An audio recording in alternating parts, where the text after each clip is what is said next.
sediakan pada waktumu. Ku terima yang terbaik, terindah, tepat pada waktumu.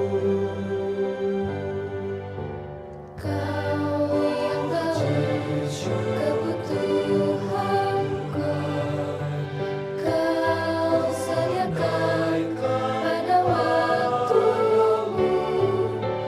Ku terima yang terbaik, terindah, tepat pada waktumu. Kau yang tahu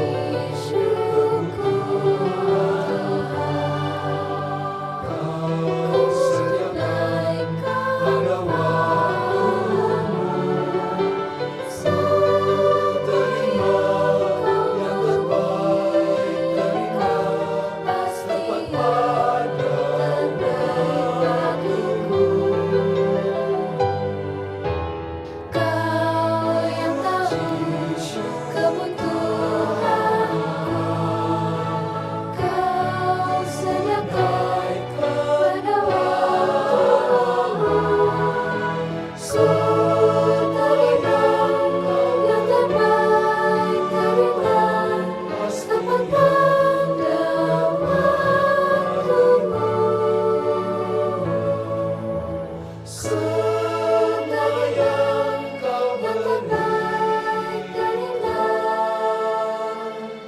pasti tepat pada waktumu.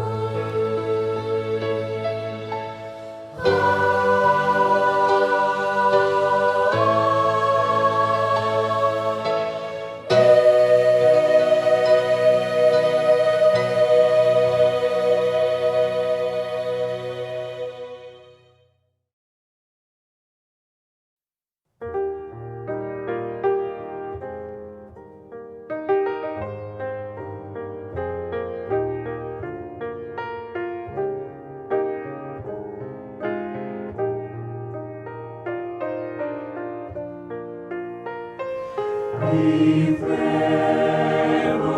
I love thee, my Jesus, 'tis now.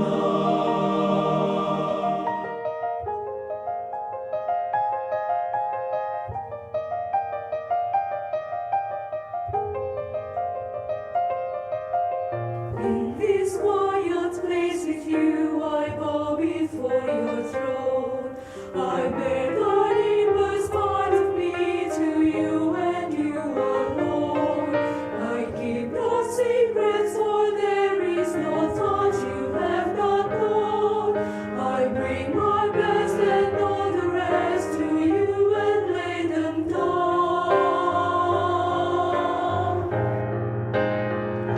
With all my heart, I want to love you, Lord, and live my life each day to know you more. All that is in me is yours completely. I serve you only with all my heart.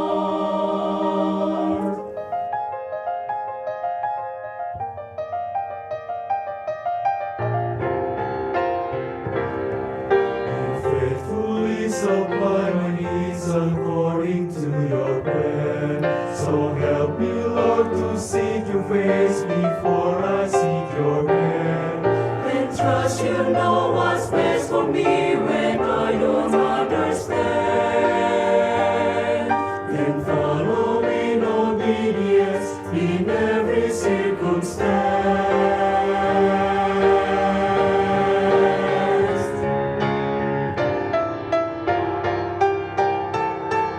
With all my heart, I want to love you, Lord, and live my life each day to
sister and brother, when they all get together with the Lord.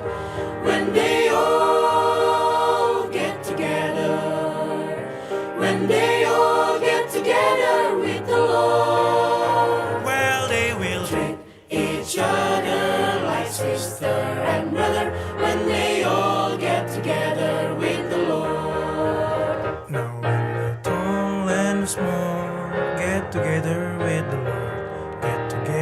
Get together with the Lord. Well, the weak are no longer afraid of the stronger when they all get together with the Lord. When we all get together, when we all get together with the Lord. Well, they will treat Each other like sister and brother, when we all get together with the Lord. Well, God has no favorite, He just loves us all the same. His Son died to save us and to keep us in His name. And soon we'll rise to meet Him, and forever we will reign. And we will sing, sing, sing, sing, sing. Now when we all get together, when we all get together with the Lord. well, they will treat Each other like sister and brother, when we all get together with the Lord. When we all get together, when we all get together with the Lord. well, they will treat Each other like sister and brother, when we all get together with the Lord. With the Lord.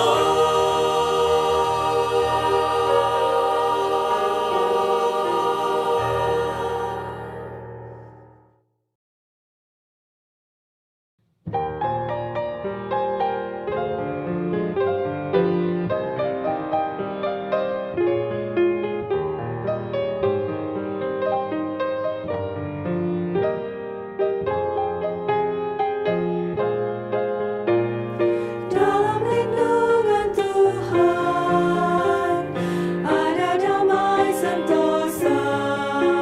Tuhanku selamanya, Engkaulah kekuatanku. Bila ku perlu Tuhan, Dia hanya sejauh doa. Tuhanku selamanya, Engkaulah kekuatanku. Ia nyanyian hidupku, terang bagi jiwaku. Tiap hari, tiap waktu, tiap saat selalu Dia bersamaku. Bila datang kesusahan, Ia beri kekuatan. Tuhan setia, berkecukupan rahmat-Nya. Dalam lindungan Tuhan ada damai sentosa. Tuhanku selamanya, Engkaulah kekuatanku. Bila ku perlu Tuhan, Dia hanya sejauh doa. Tuhanku selamanya, Engkaulah kekuatanku. Ia nyanyian hidupku, terang bagi jiwaku. Tiap hari, tiap waktu, tiap saat selalu Dia bersamaku.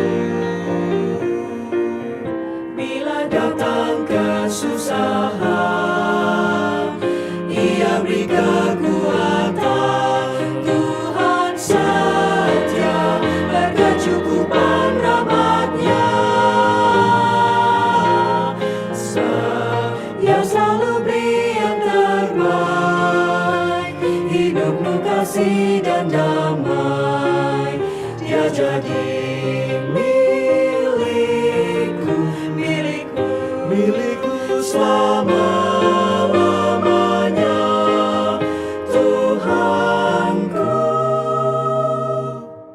Engkaulah kekuatanku, Tuhan kekuatanku, kekuatanku selalu.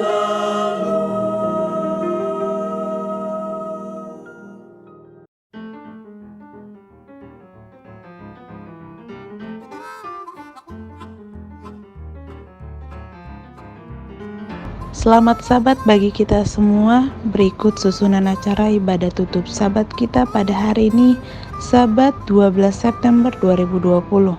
Doa buka yang akan dipimpin oleh Haryati Panjaitan, lebih dekat dengan jiwa-jiwa baru Pondok Berkat. Renungan tutup Sabat dan doa tutup yang akan dipimpin oleh Bapak Ronald Tambunan. Terima kasih, selamat mengikuti ibadah. Tuhan Yesus memberkati.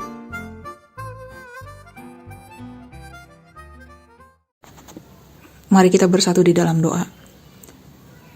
Bapa di dalam surga, terima kasih untuk segala kebaikan dan penyertaan yang boleh kami rasakan sampai pada sore Sabat ini. Terima kasih juga Tuhan untuk bimbingan kasih Tuhan, bahwa Tuhan telah menyaksikan kebesaran Tuhan melalui baptisan yang telah terselenggara di gereja Kebayoran. Semua berjalan sesuai dengan kehendak Tuhan, itu semua karena kebesaran-Mu saja. Mohon ampun ya Bapa, jika bila mana banyak pelanggaran yang kami lakukan melalui penyucian Sabat-Mu ini tidak sesuai dengan kehendak Tuhan, kiranya Tuhan hapuskan segala dosa dan pelanggaran yang kami lakukan supaya kami berkenan di hadapan-Mu. Bapa dalam surga, sebentar kami akan melanjutkan ibadah ini melalui kesaksian yang akan kami dengarkan dan juga renungan. Kiranya itu boleh menjadi kekuatan bagi kami masing-masing dimanapun kami berada, dan semakin hari kami semakin sama tabiatnya seperti Tuhan. Terima kasih ya Bapa, kami juga memohonkan kiranya Tuhan memperlancar jaringan internet supaya kami semua dapat mendengarkannya dengan baik. Hadirlah Engkau di hati kami masing-masing ya Bapa, supaya apa yang kami telah dengarkan boleh kami lakukan dalam kehidupan sehari-hari. Terpuji nama-Mu, kami mau sampaikan doa ini hanya di dalam nama anak-Mu Juru Selamat kami berdoa dan mengucap syukur. Amin.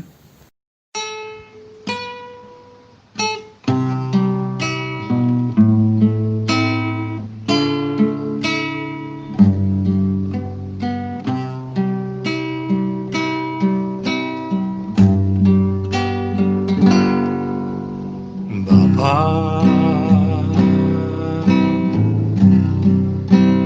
Engkau sungguh baik, kasih-Mu melimpah di hidupku.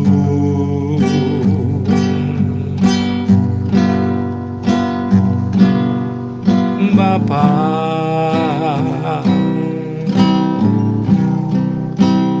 ku berterima kasih, berkat-Mu hari ini yang Kau sediakan bagiku. Tunaikan syukurku buat hari yang Kau beri, tak habis-habisnya kasih dan rahmat-Mu.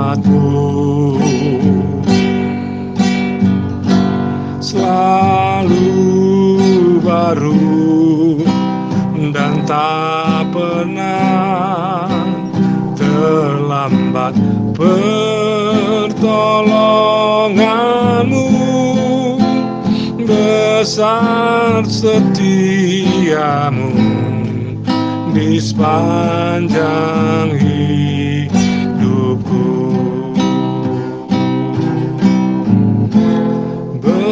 Besar setia-Mu, besar setia-Mu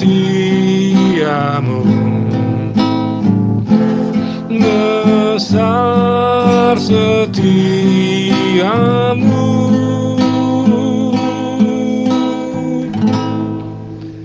di sepanjang hidupku.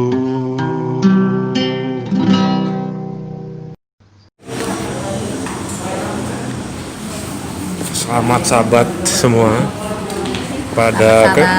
Pada kesempatan ini saya akan mewawancarai salah seorang dari 4 baptisan kita, yaitu Ibu Sukati. Baik, Ibu Sukati, kira-kira apa dan bagaimana bisa mengenal akan kebenaran firman Tuhan ini? Saya akan firman Tuhan itu selalu mengikuti sharing dan KKR di gereja Advent yang di sekarang ini, yang saya dibaptis. Jadi saya itu tergerak sendiri. Pada saat itu anak saya Martinus Jeremia itu, "Mama mau dibaptis nggak?" Oke, saya bilang seperti itu. "Mama siap?" Saya siap. Baik, pertanyaan kedua. Apa kira-kira yang Ibu harapkan setelah Ibu menerima baptisan ini? Harapan saya menjadi lebih baik lagi melayani Tuhan. Baik, saudara-saudara, tadi wawancara singkat. Mudah-mudahan ini boleh menguatkan kita semua, sahabat-sahabat disabilitas yang lain yang sedang belajar, yang juga sedang mengikuti selalu ibadah Sabat. Semoga ini juga boleh menjadi bagian kita semua. Dan jangan pernah ragu, jangan pernah saudara lupa bahwa kebenaran Tuhan harus menjadi bagian kita. Tuhan memberkati. Ibu namanya siapa, Bu? Erna. Erna aja. Iya. Ini kalau boleh tahu udah lama kenal Advent? Belum, baru ya. Udah ada berapa bulan kira-kira, Bu? Berapa bulan ya? Yang pastinya waktu saya ke Advent itu bulan apa ya? Ada acara. Soalnya saya belum gembalanya waktu itu. Berarti udah ada sekitar setengah tahun, Bu, ya? Tahun udah ya. Lebih setengah tahun. Iya, ada. Jadi ini waktu kita KKR kemarin, Ibu suruh ngikutin pelajarannya? Iya, ikut. Saya sering ikut. Jadi Di ibadah juga saya ikut online ya. Kalau biasanya ibadah sama Ibu Martini atau keluarga atau sendiri? Sama mama, sama Windy juga? Iya, tapi masing-masing handphone sih. Iya, sendiri-sendiri. Ibu tinggalnya sama nenek? Saya ngontrak, nenek kadang di rumah saya. Nenek Pernah kami kemarin ke situ kan ke rumah, di situ ya Ibu kan? Iya, tapi nenek tiap hari di rumah saya. Oh, tiap hari. Iya, kalau ada mau tamu baru ke rumah atas. Iya. Jadi harapan Ibu setelah gabung dengan kita Pondok Berkat kira-kira apa gitu? Ya biar lebih baik, tumbuh di dalam Tuhan. Kalau bisa ya bisa melayani. Amin. Biar jadi berkat buat orang lain. Apa ya? Biar kedepannya bisa menjadi pelayan di Pondok Berkat itu. Harapannya untuk Pondok Berkat apa? Permintaannya ke Pondok Berkat? Berkat apa ya? Apa tuh harapannya? Kira-kira ini loh yang saya berharap Pondok Berkat itu bisa begini-begini. Yang Ibu kira-kira yang Ibu harapkan yang bisa kita lakukan bersama Pondok Berkat begitu? Harap apa ya? Bisa hidup tentram ya sama suami, biar bisa saling doain ya. Berarti kita Biar bisa, doakan ya biar keluarganya bisa utuh, harmonis. Terus ya bisa membantu apa ya dalam kehidupan kami lah gitu. Ya, jadi selamat bergabung Bu ya di Iya. gereja kita. Oke. Jadi ini nanti saya kirim Bu ke Sasa. Nanti ibadah online kita akan diputar akan Ibu Martini umur berapa Bu? 38. Ibu Martini habis dibaptis menerima kebenaran. Apa pendapat Ibu setelah dibaptis ini di dalam kebenaran ini? Apa selanjutnya tindakan Ibu Martini? Senang dibaptis, nggak ada paksaan, ikhlas. Maksudnya dengan senang hati, dengan kemauannya Bu Martini sendiri kan? Oke. Selanjutnya Bu Martini akan pegang terus dalam kebenaran ini ya Bu sampai Tuhan Yesus datang. Oke ya Bu, makasih ya Bu. Tuhan berkati. Harapan Ibu Martini setelah menerima kebenaran di dalam Pondok Berkat apa? Coba diomongin. Harapan Ibu Martini setelah menerima kebenaran ini di dalam Pondok Berkat apa selanjutnya setelah dibaptis? Harapannya? Jadi dilipati Tuhan, Amin. Terus jadi dilindungi Tuhan, dijaga Tuhan. keluarganya biar diberi kesehatan ya. Ya, oke. Biar diberi kesehatan, dilindungi Tuhan. Dilipati Tuhan. Makasih ya, Bu Martini. Amin. Oma, harapan Oma siapa? Oma Marsini apa setelah dibaptis dalam kebenaran di Pondok Berkat? Apa harapan Oma selanjutnya? Ya, saya mau ke gereja, mau ibadah terus. Kalau yang dekat, tapi kan jauh ya. Iya, jauh. Ya, kapan-kapan ya bisa ibadah ke sini Cari gitu ibadah ya. di Pondok Berkat. Pondok Tetap Berkat. kuat ya, Oma, Iya. di dalam kebenaran sampai Tuhan Amin, Yesus datang. Tetap pegang. Ya, Tuhan Iya. berkati Oma ya. Sehat Amin, selalu amin. Oma. Amin.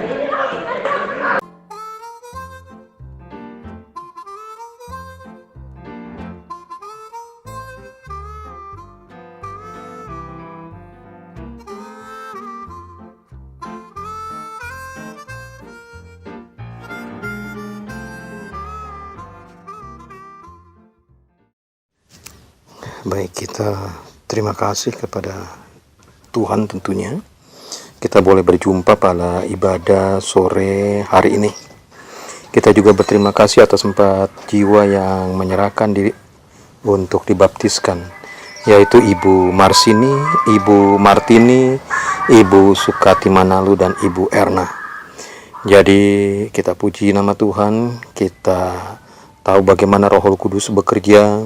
Kita berterima kasih, biarlah dengan bergabungnya 4 ibu menandakan bahwa saatnya kita untuk terus berjalan di dalam Tuhan untuk memenangkan lebih banyak hal-hal yang Tuhan ingin kita lakukan.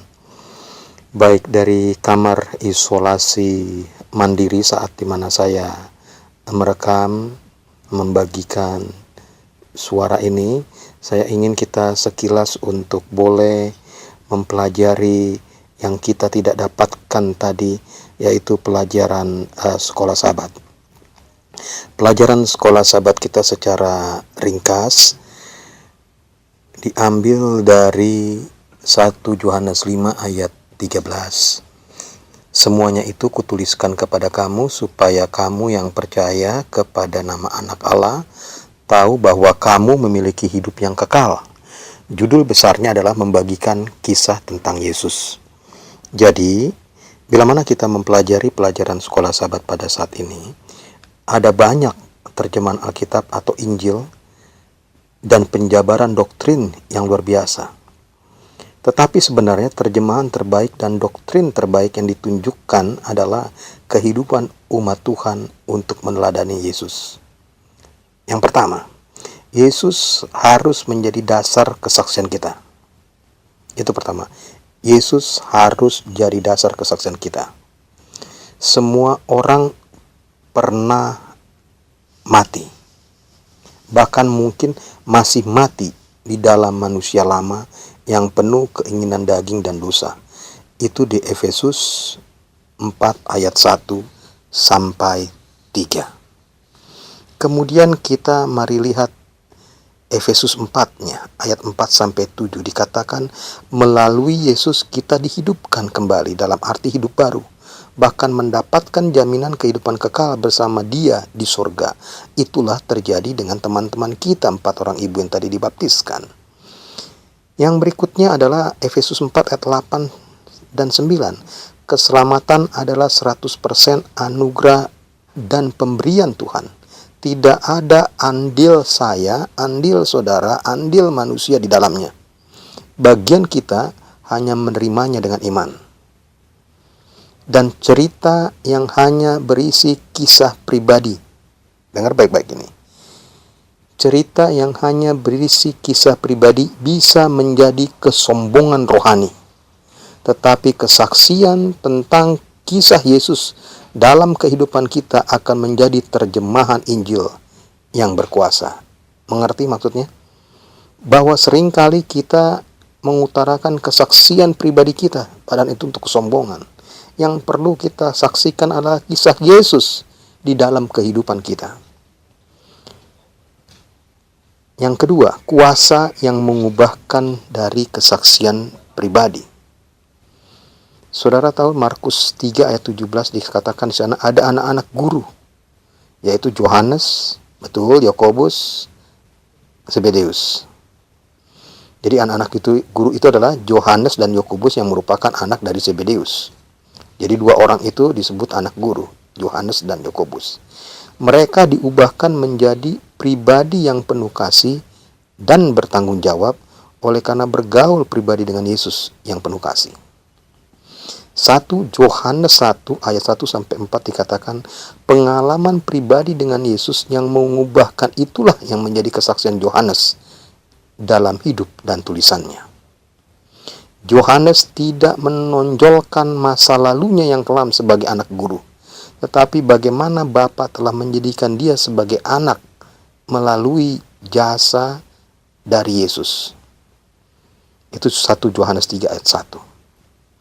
Lalu dikatakan kemudian dalam 1 Yohanes 4 ayat 7 sampai 11 dan 1 Yohanes 5 ayat 1 sampai 5, kita harus saling mengasihi karena Allah adalah kasih yang rela memberikan anaknya Yesus Kristus sebagai pendamai. Itulah yang menjadi inti kesaksiannya. Yang ketiga, menceritakan kisah tentang Yesus. Baik, berapa orang kita tahu siapa misionaris pertama yang diutus oleh Yesus? Siapa misionaris pertama yang diutus oleh Yesus? Betul, yaitu mantan orang gila yang dalam Matius 8 ayat 8 sampai 34. Mantan orang gila ini disembuhkan Yesus dari kerasukan setan untuk memberi kesaksian di kampung halamannya.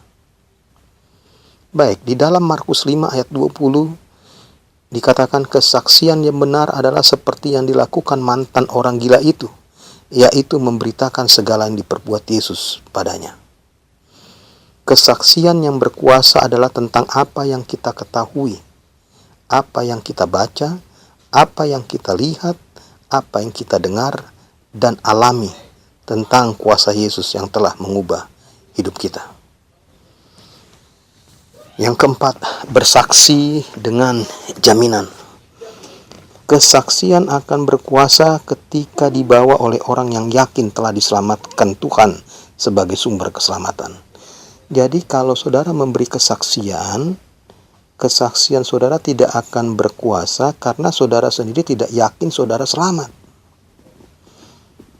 Padahal Tuhan adalah sumber keselamatan. Jadi bagaimana saudara bersaksi tentang keselamatan, saudara sendiri yakin tidak selamat? Buka Yesaya 45 ayat 22 di sana. Yang berikutnya adalah keyakinan bukanlah tanpa dasar. Karena mereka yang diselamatkan adalah mereka yang hidup dalam Yesus. Roma 8 ayat 1, yaitu kehidupan yang damai atau tidak bertentangan dengan Allah. Bagaimana saudara mengatakan saudara memiliki keyakinan, tetapi saudara hidup menentang Allah? Ya nggak akan bisa kena. Saudara menentang hukum Allah. Yang berikutnya adalah hidup kekal hanya ketika memiliki Yesus.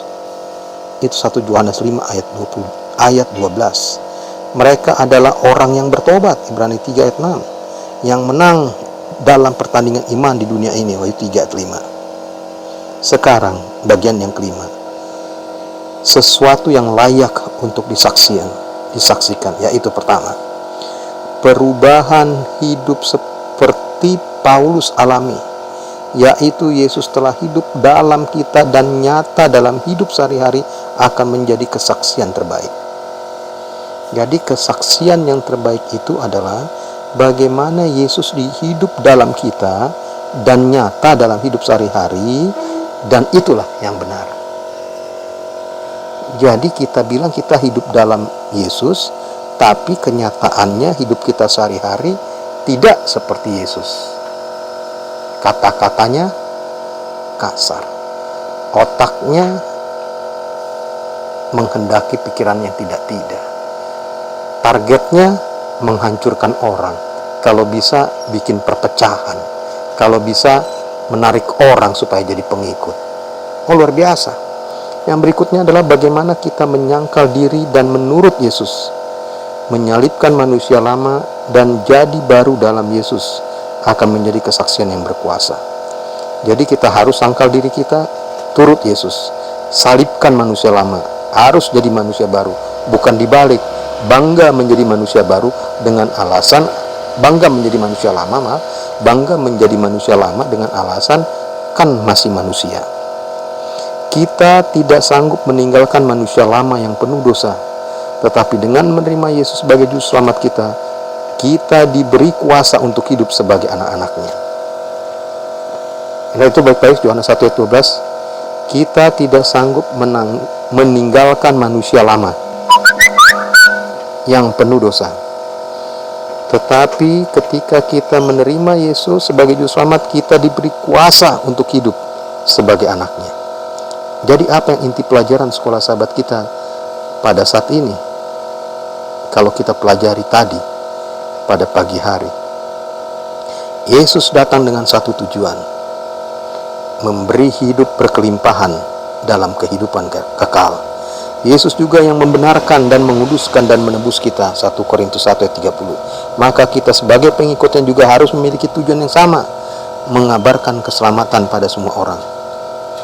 Pertanyaannya, apakah Yesus terus-menerus berbicara kepada satu orang ketika di dunia ini?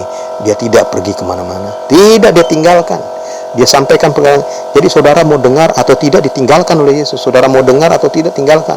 Kalau saudara dengar, saudara akan ikuti. Kalau saudara tidak mau dengar, ya ini binasa sendiri. Nah, seringkali kita dikatakan seperti itu. Seringkali kita dituding sebagai orang-orang yang tidak sama dengan hidup Yesus. Padahal yang menuding sendiri memang telah diperalat oleh setan, karena dia rindu kesaksiannya yang ditonjolkan, bukan Yesusnya yang ditonjolkan. Mulai saat ini, biarlah kita dapat melakukan yang terbaik hanya untuk Tuhan saja.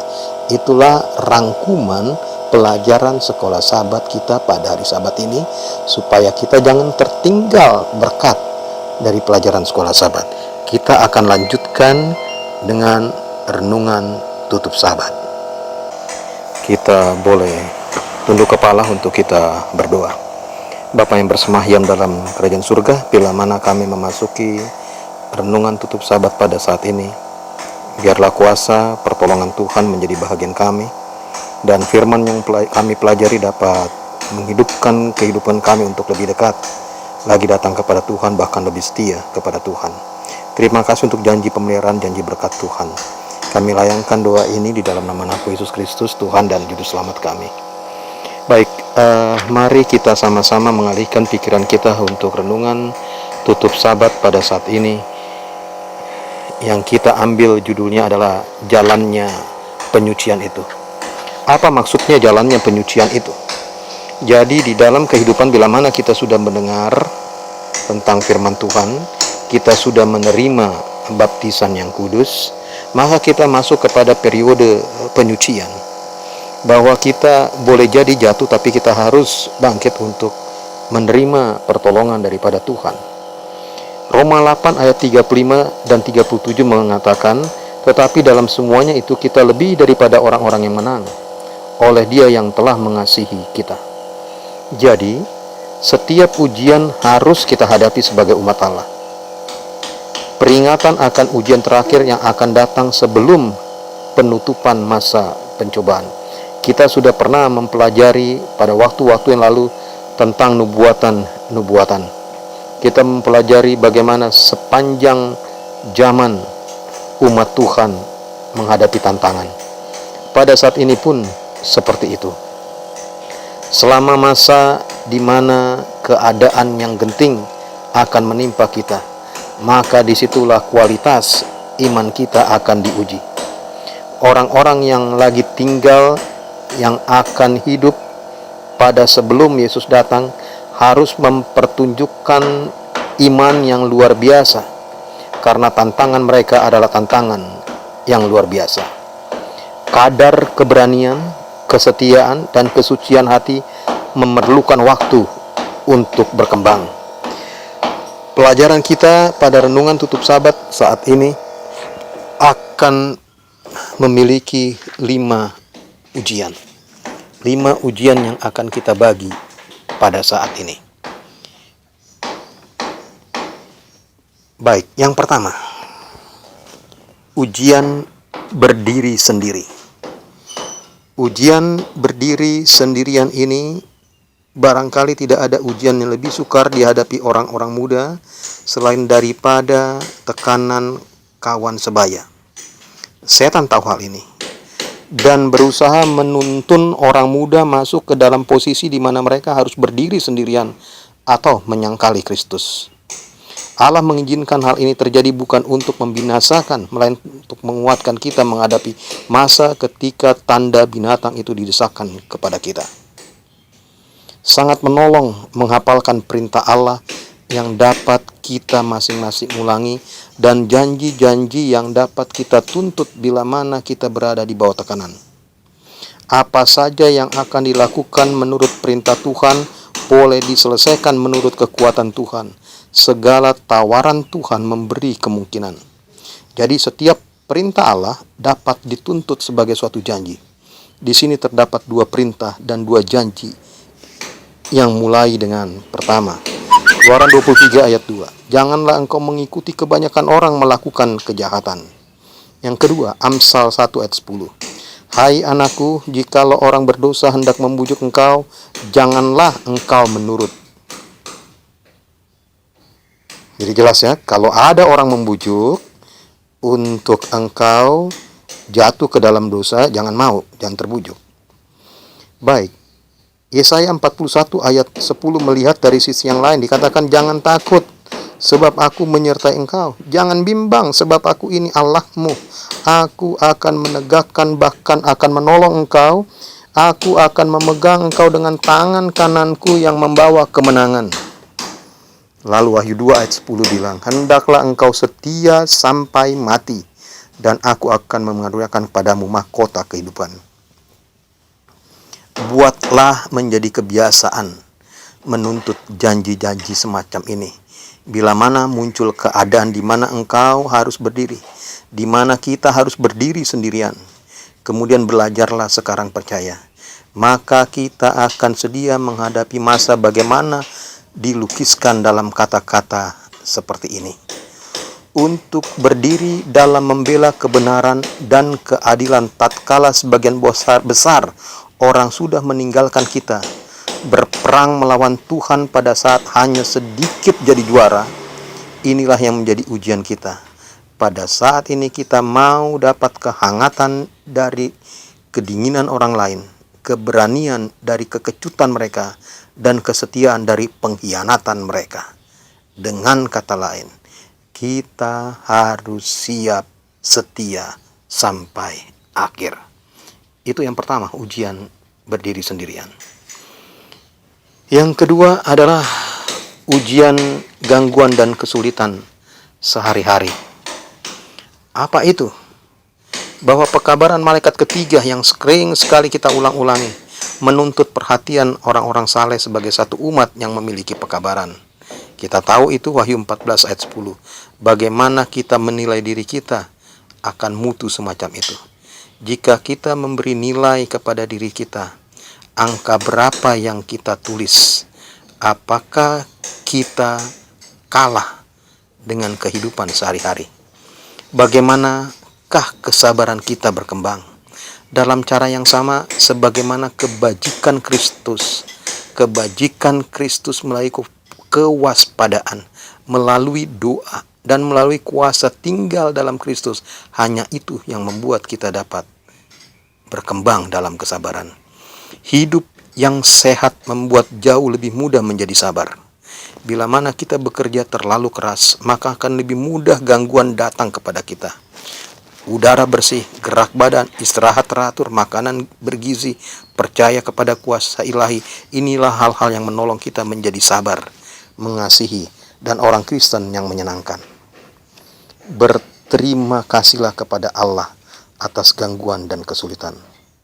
Yakobus 1 ayat 2-4 mengatakan, saudara-saudaraku, anggaplah sebagai suatu kebahagiaan apabila kamu jatuh ke dalam berbagai-bagai pencobaan, sebab kamu tahu bahwa ujian terhadap imanmu itu menghasilkan ketekunan, dan biarlah ketekunan itu memperoleh buah yang matang, supaya kamu menjadi sempurna dan utuh dan tak kekurangan suatu apapun. Jadi kepada kita, tadi yang pertama ujian berdiri sendirian, yang kedua adalah ujian dari gangguan kesulitan hidup sehari-hari. Yang ketiga adalah ujian selera dan kecemaran. Ujian selera, dalam pertikaian terakhir umat Allah akan dilarang membeli dan menjual, kecuali mereka yang menerima tanda binatang itu. Maksud setan jelas. Melalui pemboikotan ekonomi ini diungkapkan dengan kata-kata ini, aku akan memuat pemelihara hari ke-7 sebagai tanda ketidaksetiaan pada wewenang dunia. Undang-undang manusia akan dibuat begitu keras agar pria dan wanita tidak berani menyucikan Sabat hari ke-7 karena takut kekurangan makanan dan pakaian. Mereka akan bergabung dengan dunia ini, melanggar hukum Allah. Seluruh dunia akan menjadi kuasaku sepenuhnya. Godaan saya terbesar adalah makanan, kata seorang siswa sekolah lanjutan atas. Bagaimana dengan kamu? Apakah kehendak Allah mengendalikan apa yang engkau makan dan berapa banyak kamu makan? Maksud Allah ialah menggunakan ujian yang sekarang ini untuk menolong kamu memperkembang pengendalian diri sendiri yang kamu perlukan menghadapi ujian yang lebih besar pada masa kesukaran yang akan datang.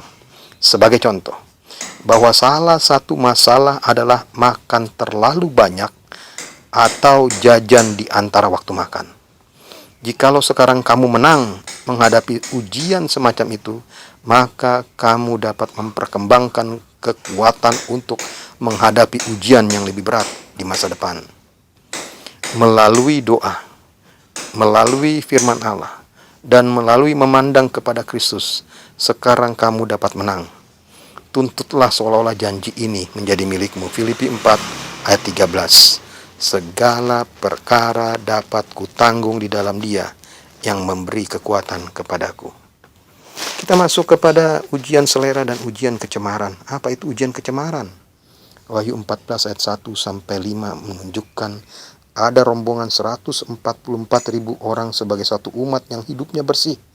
Umat di dalam siapa kemurnian Kristus begitu sempurna terpantul, sehingga mereka disebut memiliki namanya tertulis di dahi mereka. Wahyu 14 ayat 1. Oleh karena karunia Allah, mereka memperkembang tabiat semacam ini selama satu generasi yang ukuran moral mereka lebih buruk dari orang-orang yang tinggal di Sodom.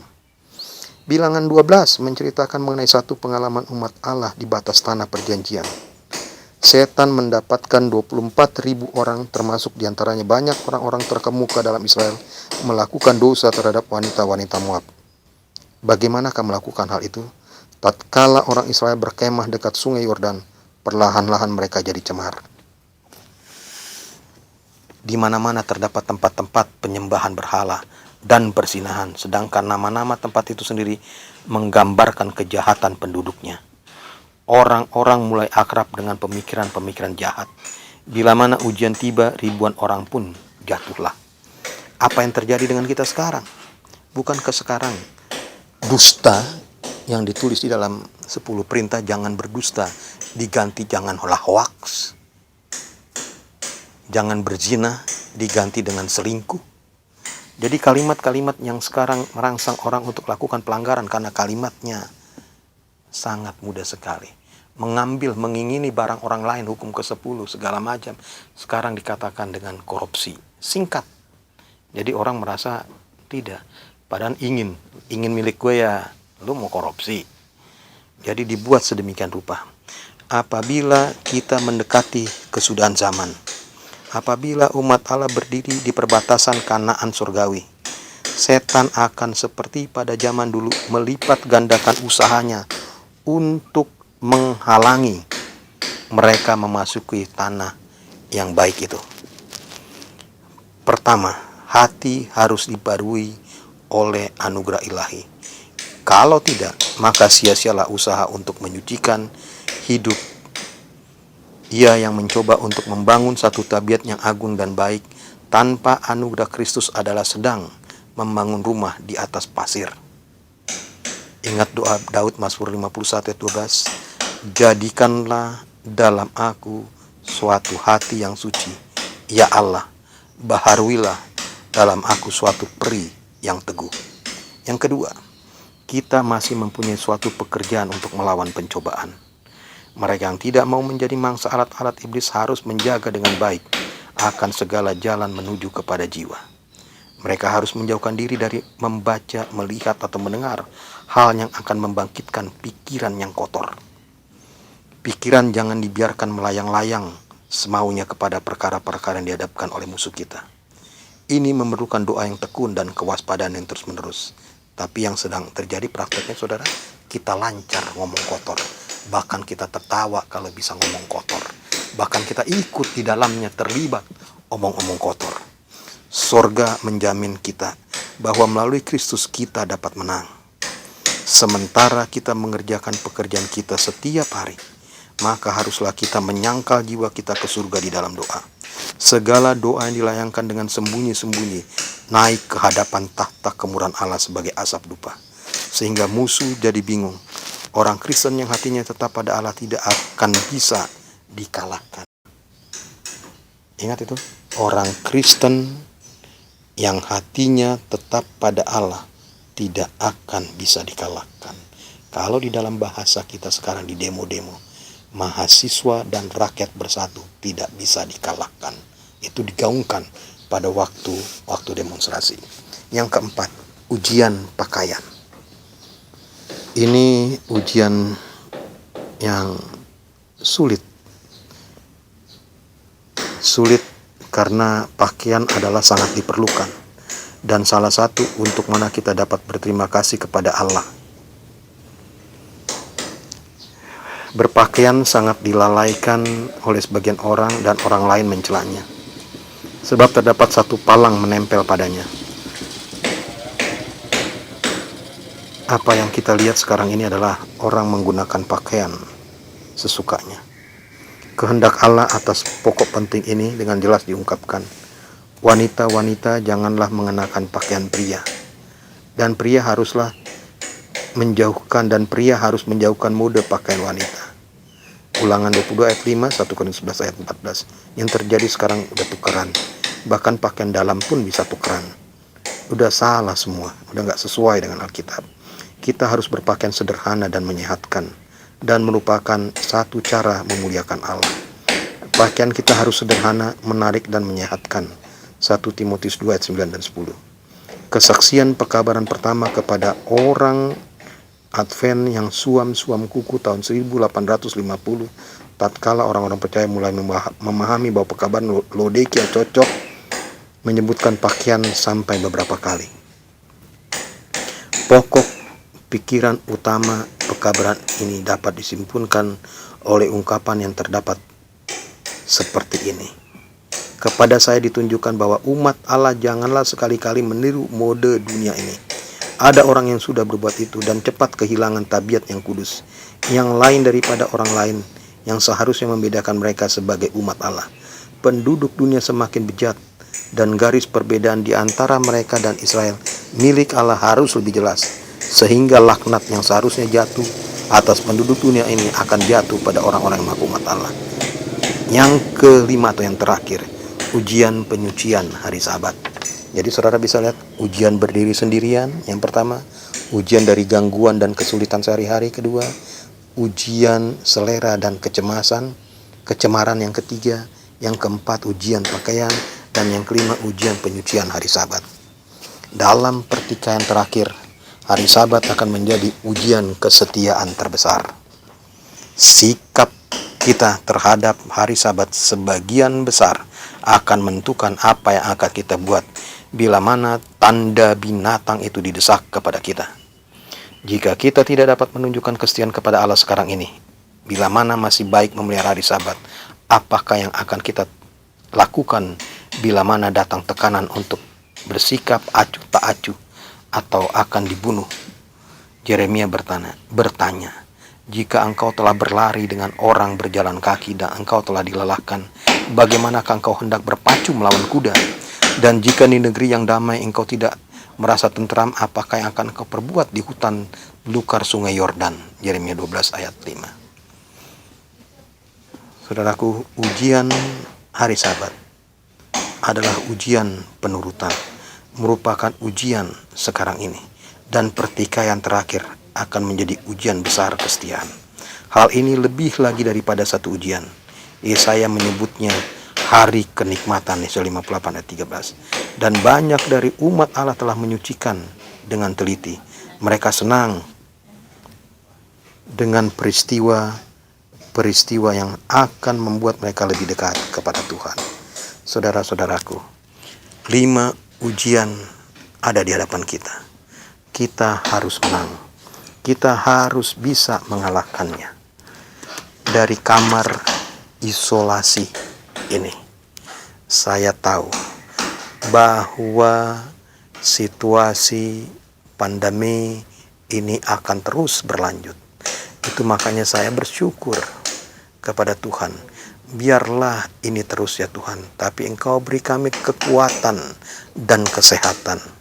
Jangan biarkan masker lepas dari mulut kami ketika kami jalan. Karena dengan masker, kami lebih menghargai untuk mulut kami tidak menjadi pekabar yang membuat keresahan, pertentangan, bahkan pertengkaran sesama saudara. Kami punya 2 telinga Tuhan, biarlah kami lebih baik menggunakan telinga lebih banyak. Bila mana sekarang fungsi mulut kami untuk berkata-kata diganti oleh jari-jari tangan yang dengan cepat mengetik ke kiri ke kanan segala macam ya Tuhan. Gunakan itu Tuhan untuk mempererat umat-umat Tuhan, mempererat keluarga, bukan mempersatukan di dalam kebusukan untuk sama-sama menyalibkan Yesus. Bila mana hidup pada saat Yesus di dunia ini. Saudaraku, dengan adanya COVID-19, kita bisa lebih mawas diri. Kita bisa lebih bergantung kepada Tuhan. Kenapa? Karena kita hanya percaya Tuhan yang memberi keselamatan dan pertolongan. Biarlah kita tetap setia. Biarlah kita tetap terus mengarahkan pandangan kepada Tuhan. Biarlah kita juga tetap mengambil waktu untuk berdoa. Kalau Sadrak, Mesak, Abednego, ataupun Daniel dengan 3 kali sehari meluangkan waktu, kita masih cukup banyak. Kita bisa gunakan banyak waktu.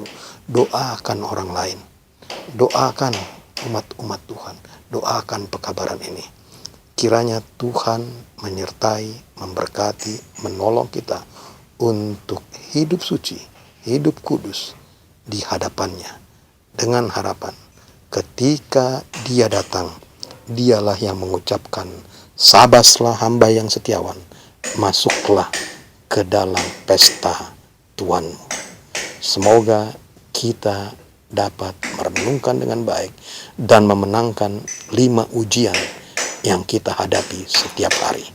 Tuhan memberkati, Tuhan menolong kita. Mari kita tunduk kepala untuk berdoa. Bapa di surga, terima kasih.